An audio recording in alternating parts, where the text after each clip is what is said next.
Welcome. I'm Libet Wolf, and I'm here with Michael Meader, who is talking to us about Kate Hacker, who was a posthumous inductee into the 2002 Marin Women's Hall of Fame in the areas of arts, community service, and education. Congratulations to Kate, and welcome, Michael. Thank you. It's my pleasure to be here. I'd like to start out by having you give us a little bit of detail about where she was born and what her childhood was like and all that. Sure, I can do that very. I want to say at the beginning that I can't replace Kate, but she's here. She's not only here in my spirit and the way she's influenced me, but in the lives of many people. And I want to reflect her. Just to correct you in the beginning, she not only was with teenagers, but with all ages of children.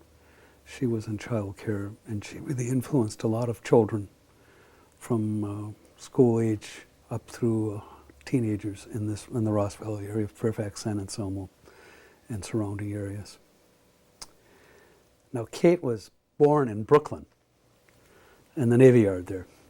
Her father was a commander during World War II, and he was out at sea, and they were billeted. She and her mother and her sister Elizabeth were billeted in Brooklyn. So that's where she was born. She didn't stay there very long. I think then they went to San Diego, because Kate grew up basically in California, and she was there. I don't know how long. I know her mother and father divorced early on when she was a young child, maybe 2 or 3 years old. And then her mother married again. And then they moved up to Pence, which is outside of Oroville. And Kate talks fondly of they had a farm up there, and of the time that she spent there. And then, there was really some abusive stuff going on in that marriage. I don't know exactly what it was, but again, Peg, the mother, and by this time she had 2 other children, moved down to Santa Cruz, and that's where Kate did her high school years. And then from high school years, she emancipated herself pretty early from her mother. She kept contact with her family, and she really loved her family, but she was out, and I think she supported herself, maybe with the help of her father. She got some money, but she moved up to San Francisco and worked and put herself through a BA there at the University of San Francisco State University. She had a BA in English. And while she was living in San Francisco, she met her husband, Richard, and was married. I don't know what year they were married. And they moved to Marin County. Back when it was affordable to move to Marin County, they moved to San Anselmo. And they lived on Pine Street in San Anselmo. And while there, that's where I met Kate and Richard there, and by that time they had a 5-year-old son named Barton, and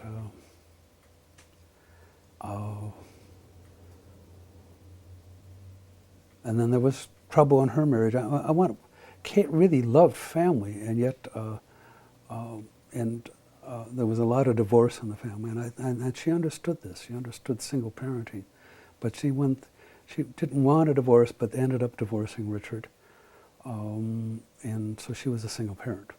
And so as a single parent, and I think she took the brunt of raising and child support.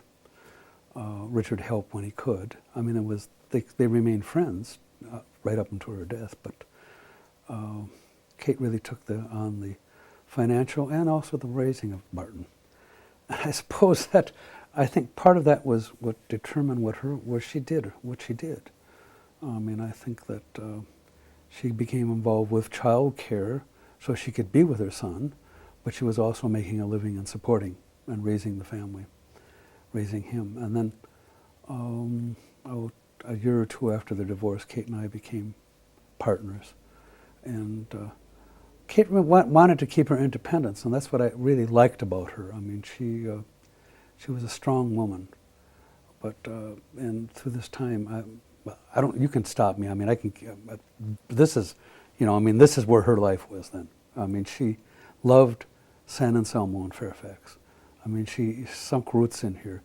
I think Kate wanted to have a community, and one of the things that I respect so much about her, she wanted to be part of the community where her child was raised. And she did. She gave a lot back in community service, and I think that was what involved her. Well, initially, I remember she and I were involved with what was called the Campaign for a Healthier Community for Children, which was started out of the Mental Health Association. And it was something that resonated with her. And later on, she became the director of the campaign. If you could elaborate a little bit more about, you said that wanting or desiring that family unit was a big part of why she kind of took the path that she did, and also being very much a part of San Anselmo in Marin County. What other things do you think helped her on her road, this path that she took? Well, her faith. She had a strong belief in God. Her love of life. I mean, I remember her talking about, because I mean, Peg, her mother, was involved with raising a single family as a single parent, and by that time, she had 4 children, and then she had 2 grandchildren living with her because Elizabeth had married and then came back home. So Peg was raising 6 children. And I think what happened to Kate probably in that family, I mean, in jargon today, she was parentified. Because I remember her talking about buying things to fix up the house and to make it a home. And so she was very much enamored of that and tried to provide that for her family. I think as she worked in child care, she began also to want to progress in it. So she eventually, I mean, she got an MA in early childhood development from Sonoma State University. And not only was she involved with child care or with being the director of the Campaign for a Healthier Community for Children, she also taught a number of classes up at Santa Rosa Junior College. And she also set up her own consulting business whereby she went around and talked with child care centers. And in particular, she helped with drama classes, child's drama. She loved that, and she loved to do that. And I suppose where she got that from was, I mean, her mother, Peg Phillips, people will know her from the role she plays in Northern Exposure. She's the country store keeper, I think. But I remember, and I've seen pictures of her as a child when they were doing self-produced plays they wrote, and Kate encouraged that a lot. So in any place she taught child care, they always had a drama going on, a child drama. She produced The Wizard of Oz several times with kids, and they made the things. Another thing that I remember strongly from her was, because I was partnering with her, I said this before, but to know Kate was to be a volunteer. So, I mean, I was volunteering for a lot of activities that happened with the Campaign for a Healthier Community for Children. One was that we started, I don't know when it was, probably it was in the 1980s, late 1980s. We started doing talent shows for the community. And mostly Kate targeted this at children who were hesitant or reluctant, to do something in the schools they were in. But she had a good charm and a way working with kids and would help them realize their potential. So we would do talent shows. We would do it over either here at the theater barn over by the seminary there, or we would do it in the auditoriums and libraries of schools. But I remember those a lot. So I read that in the last couple of weeks that Kate was alive, the talent show was going on. yeah. And they had finished the talent show, and everybody came over to the window because she lived across the street. Well, the way that it was right? situated, actually, I mean, you can. Kate had a house that was Brookside School. There's a creek that goes along San Anselmo, along Butterfield Road, but it comes over, and her house was on the little ridge in back of the school. So it was right. It looked right down into the children's playground, and they had the library auditorium was right there. Yeah, and of course, my role in these talent shows was to be the MC. So I was always emceeing this, and a lot of the children knew that Kate was seriously ill. She had pancreatic cancer, and this, she had the good fortune to live at home and to be at home, and her bedroom looked right down on that, and so we came out and we started singing to her, and some of the songs she taught. Kate loved to sing. She just loved to sing, and she loved to get people to sing, and one in particular we sang was "All God's Children Got a Place in the Choir," and she came to the window, and it was a very moving sight. I mean, I was down there with all these kids and parents, and but she just stood there and waved. I mean, it was a nice tribute to her, and I'm sure she had that memory with her, because it was a couple of weeks later she died in that very room. Yeah. Kate loved to sing, and she obviously had a talent with people skills and with teaching. Who do you think, if she did have a role model or mentor, helped her along with all those things? Or did she learn those from someone? Well, I think partly she came with it. She had that love of music, and I'm sure that came from her mother. But it also was an innate quality. She had a good musical ear, she had a good sense of rhythm, and she had a good sense of fun. And I know when she was in college, that would have been in the, she was living in the Haight-Ashbury area, actually, right around that time. The hippie movement was going on. I don't think she participated in that scene much, but she sang in coffee shops and sang acoustic guitar music things. She had a nice voice. It's one of the things I enjoyed with her. One of her accomplishments then with that is she always wanted to involve people, and she had that sense of and music is a great way to involve people, and it's a good way to involve people across generations, intergenerational, and that was one of the concepts behind the Healthier Community for Children. So we would sing. We started what was called the Ross Valley Family Chorus, and I mean it was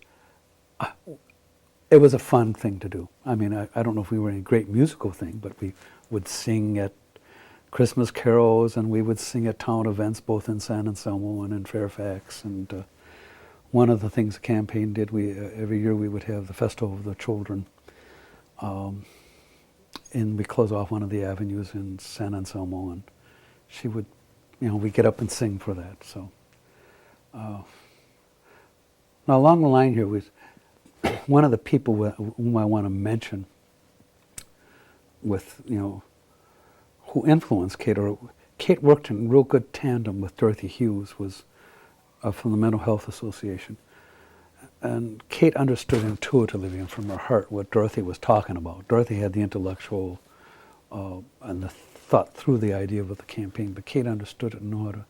And she worked closely with Dorothy, and she and Dorothy, excuse me, really worked as a good team. And it was through, when Kate became the director of the campaign, I mean, we took on, I say we because I was one of the volunteers with us, but both in San Anselmo and in Fairfax, we started after schools, or stop-bys for children who didn't want to be in after schools, were too old, again for single parents mostly. And we got the towns to dedicate money to it. That was a good accomplishment.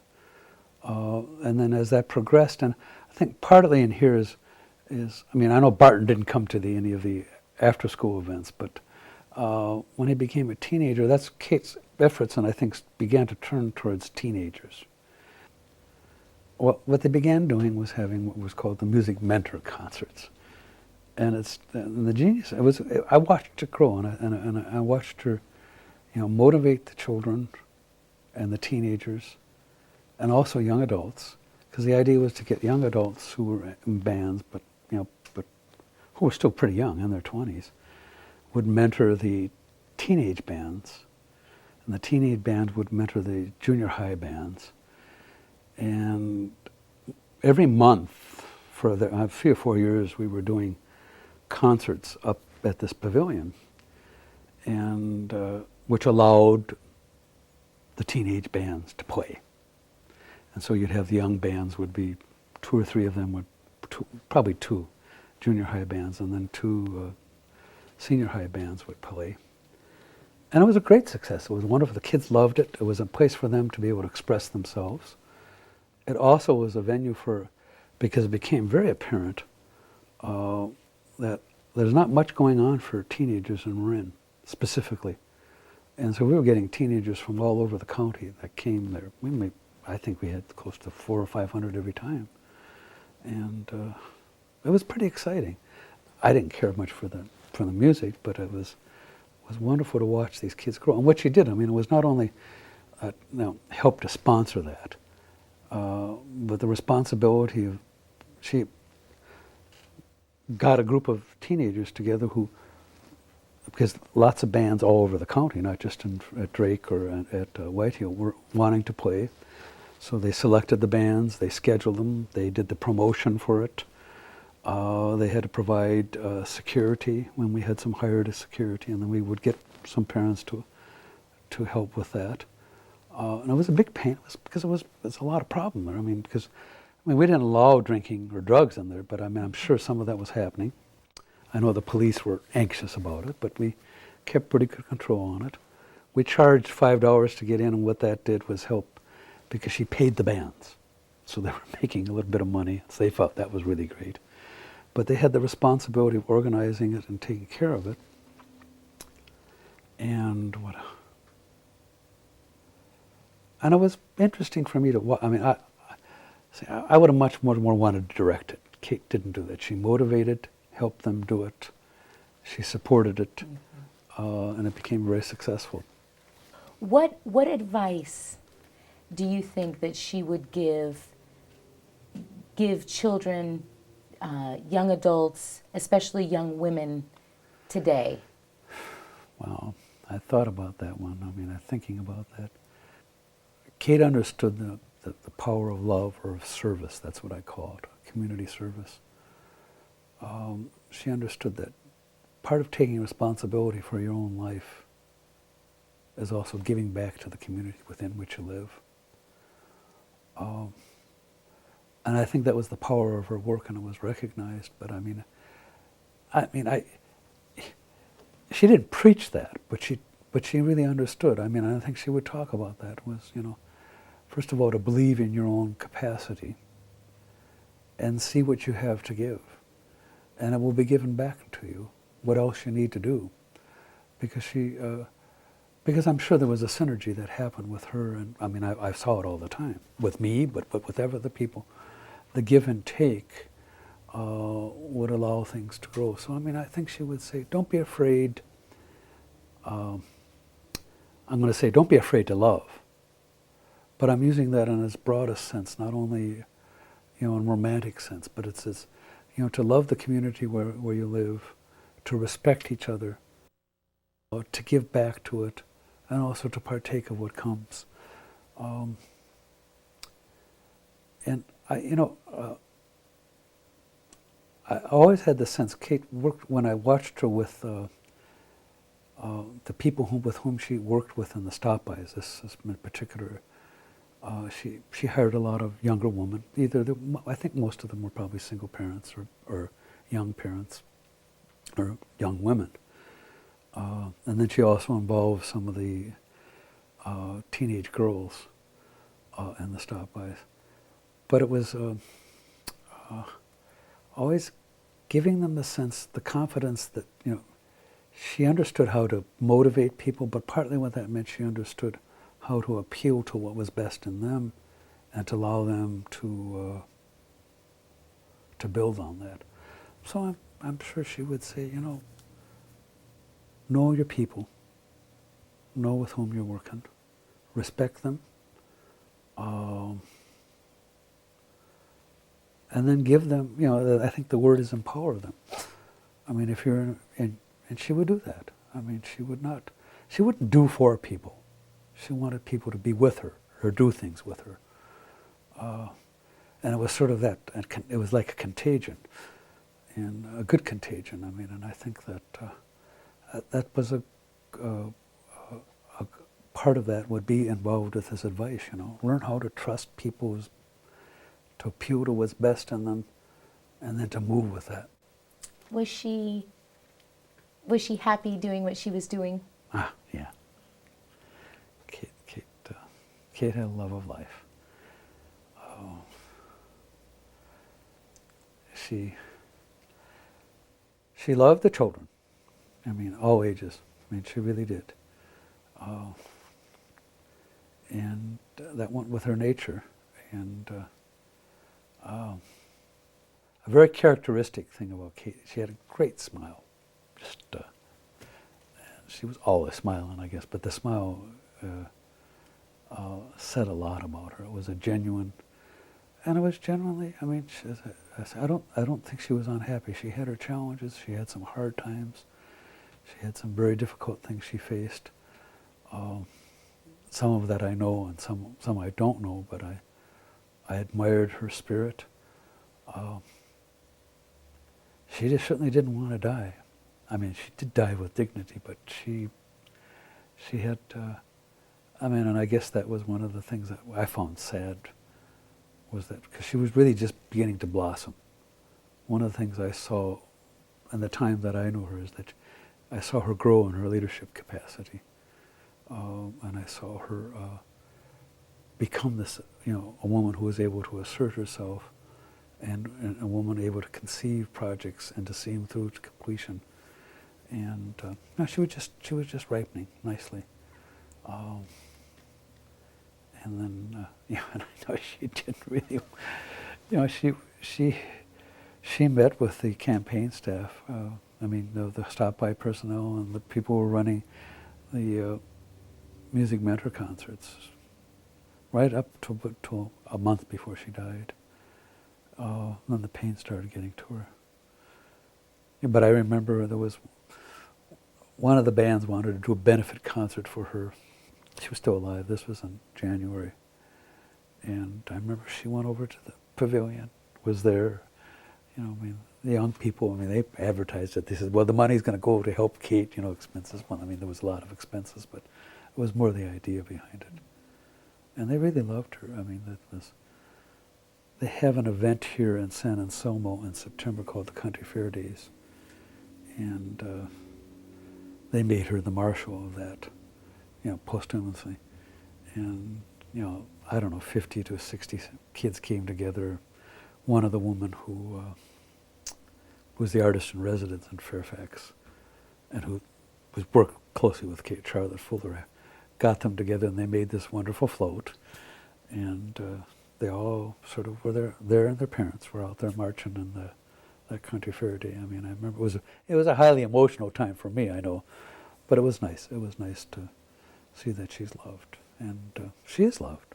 I know she's influenced a lot of people positively, and is remembered for that. How do you think Kate would want to be remembered? I think she would like to be remembered as someone who could smile and sing. She'd like to be remembered as someone who, she'd like to be remembered by the children and the parents and the families she worked with. And I just can see her getting all those people together and directing them and having she'd get them singing. And because one of the things about singing is that you can't cry when you sing. So even if things are hard, you can always sing. And she would get people singing and get them moving. So I guess that's what she'd be sort of directing them, but she would also be singing there, and she'd probably be singing a solo, but she'd also be singing with a group. Kate, she loved the limelight, but she also understood to back out and let other people take part in it too. So that's how she'd be remembered.